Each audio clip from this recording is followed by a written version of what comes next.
विद्युत चुंबकाच्या साह्यानं नाचणारी बाहुली आपण बनवूया. यासाठी आपल्याला लागेल आवरण असलेले तांब्याचे तार, चुंबक, बाटली, काडवर असलेले बाहुले. सुरुवातीला बाटली अर्धी कापून घ्या आणि खालच्या भागामध्ये 150 वेळा तांब्याचे तार गुंडाळा आणि तिचे दोन्ही टोकं इन्सुलेशन काढून पेपर पिनला जोडा. स्ट्रॉला एका बाजूला चुंबक लावा आणि दुसऱ्या बाजूला बाहुली चिटकवा. चुंबक असलेला स्ट्रॉ तारेच्या वेटुळ्याच्या मधोमध येईल असा बाटलीमध्ये टांगा आणि तारेच्या वेटुळ्याचे दोन्ही टोकं पेपर पिनांना व्यवस्थित जोडा. इन्सुलेशन मात्र व्यवस्थित काढून घ्या. वरच्या भागामध्ये बाहुली जी चिटकवलेली आहे ती आता नाचणार आहे. तारेच्या वेटुळ्याचं एक टोक बॅटरीच्या ऋण टोकावरती कायमचं जोडा आणि दुसरं टोक बॅटरीच्या धन टोकाला स्पर्श करा, काढा, स्पर्श करा, काढा.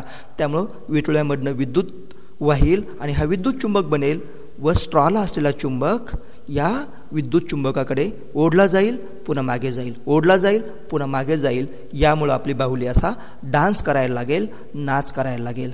मुलांना अतिशय आवडणारं हे खेळणं आहे. बनवण्यासाठी आपल्याला फक्त तांब्याची तार पाहिजे आणि एक छोटासा परमनंट चुंबक.